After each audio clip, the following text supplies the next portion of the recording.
Hello and welcome back to my YouTube channel. So today I'm gonna share you daily current affairs of May 5th 2025. Okay, so this is a new series or we can say the new playlist.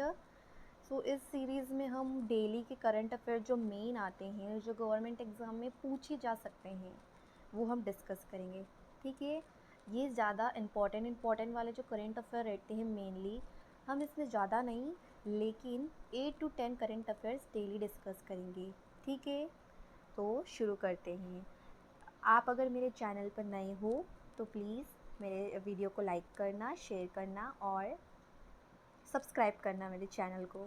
ठीक है, सो तो first news is national affairs. Caste census to be included in the next national census. India will include the comprehensive caste data in its upcoming national census, marking the first such effort since 1931. This moves aimed to provide detailed insights into the social economic status of various communities, potentially influencing affirmative actions, policies and political strategy.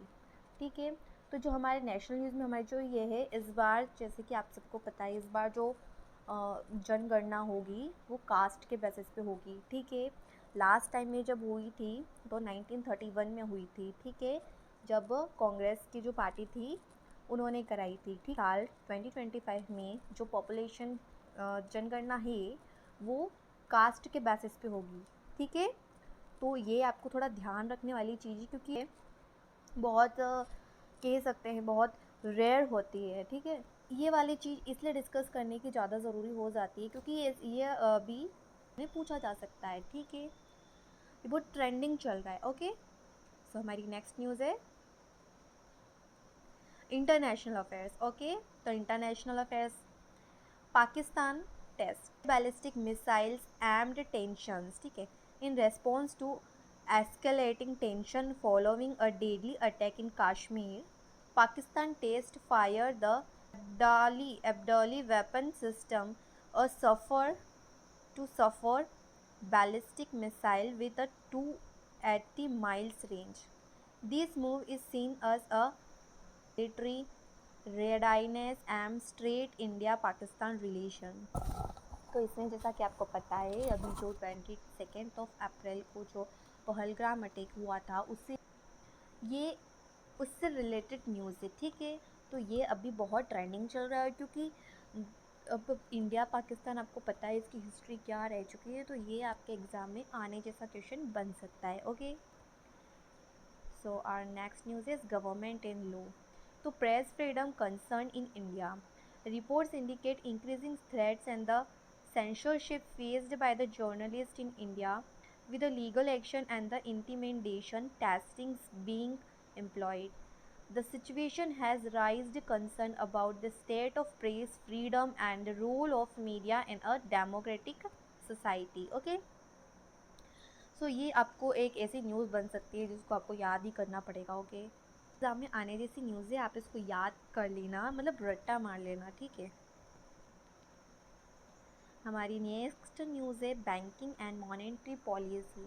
देखिए, government exam जो होती है आप कह सकते हैं bank की, SBI की, आईबीपीएस जो कराता है पीओ के लिए, क्लर्क के लिए, एसओ के लिए। ठीक है, तो जो बैंकिंग और मॉनेटरी पॉलिसी की न्यूज़ रहती है वो बहुत ट्रेंडिंग होती है और वो आने जैसी होती है आपके मेंस एग्ज़ाम में। ठीक है, हाँ, एक बात मैं आपको बता दूँ, आपका जो जर्नल ऑफ अवेयरनेस होता है, जो करंट अफेयर्स होता है, वो प्रीलिम्स में नहीं आता है अगर मैं बैंक की बात करूँ तो, लेकिन वो आपके मेंस एग्ज़ाम में ज़रूर आता है। ठीक है, तो यहाँ पे ये हमारी न्यूज़ हुई कि RBI liquidity injections via bond purchase. ठीक है, the Reserve Bank of India plans to purchase bonds worth 1.25 trillion in a May 2025 to inject liquidity into the banking system.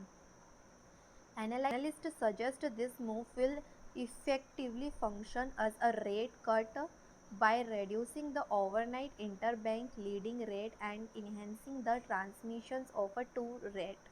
ठीक है, तो यहाँ पे बता रहे हैं जो आरबीआई आरबीआई ने बॉन्ड परचेज करे हैं हमारे कंट्री में लिक्विडिटी बनाए रखने के लिए।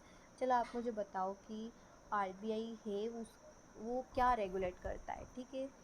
आप मुझे कमेंट सेक्शन में बताना, ओके। साथ ही में मुझे ये भी बताना जो सेबी है उसका फुल फॉर्म क्या है और वो क्या रेगुलेट करता है, ओके। तो ये मुझे आप कमेंट सेक्शन में कमेंट करके ज़रूर बताना। तो इस न्यूज़ में बताया गया है आरबीआई जो है उन्होंने बॉन्ड्स को परचेज़ किया है ताकि जो लिक्विडिटी है वो बनी रहे। यहाँ पे जो आपको रुपीज़ दे रखे हैं ये आपको याद करना है, ठीक है। ये आपको याद रखना है 1.25 trillion.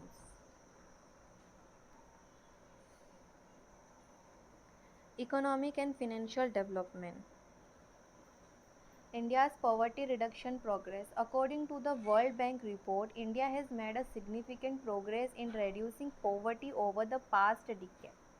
Between 2011 to 2023, 171 million people were lifted above the poverty line, highlighting the country's economic development. So this is very important news.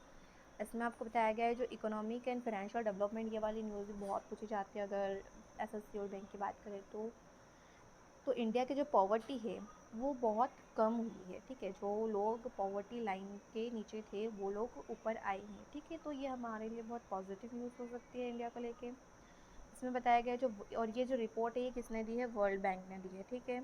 World bank का हेड ऑफिस कहाँ है आप मुझे कमेंट करके बताना, ओके।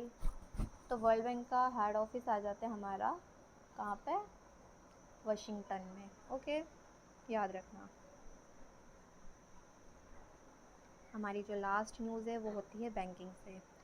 आरबीआई लॉन्चेस की सर्वे फॉर मॉनेटरी पॉलिसी, ठीक है। जो आरबीआई है उन्होंने बहुत सारे सर्वे लॉन्च करे हैं related to the RBI has initiated 3 survey focusing on the inflation expectation and consumer confidence among urban and rural household. The finding will play an important role in guiding monetary policy decision, ठीक है। तो इसमें क्या बताया गया है जो RBI ने लॉन्च करे हैं की सर्वे, कुछ सर्वे होंगे जिसमें मॉनेटरी पॉलिसी जो रहती है हमारी इंडिया की, जो आरबीआई जो रेगुलेट करता है बैंक को। अच्छा ये क्वेश्चन तो पूछने वाला था लेकिन मैंने बता, आरबीआई किसको रेगुलेट करता है, बैंकिंग को। इसमें जो याद रखने जैसी चीज़ है वो ये हो सकती है कि इसमें जो कितने सर्वे कराए गए हैं, आरबीआई इनिशिएटेड 3 सर्वे, ठीक है। किसको फोकस में रखते हुए, इन्फ्लेशन, इन्फ्लेशन बोले तो महंगाई, ठीक है, इसको रखते हुए। और कॉन्फिडेंस किसका, कंज्यूमर का, किसके अमंग, अर्बन और रूरल हाउस होल्ड के, ठीक है। तो ये कुछ करंट अफेयर्स थे दिल्ली के। तो ऐसे ही मैं कोशिश करूँगी कि मैं रोज़ करंट अफेयर्स आप सबके लिए ला पाऊँ, तो आप प्लीज़ सपोर्ट करना। और कुछ भी क्वेश्चन हो तो कमेंट सेक्शन में कमेंट ज़रूर करना। तो आज के लिए बस इतना ही, और ध्यान रखना अपना। Thank you so much, thank you so much for watching my video.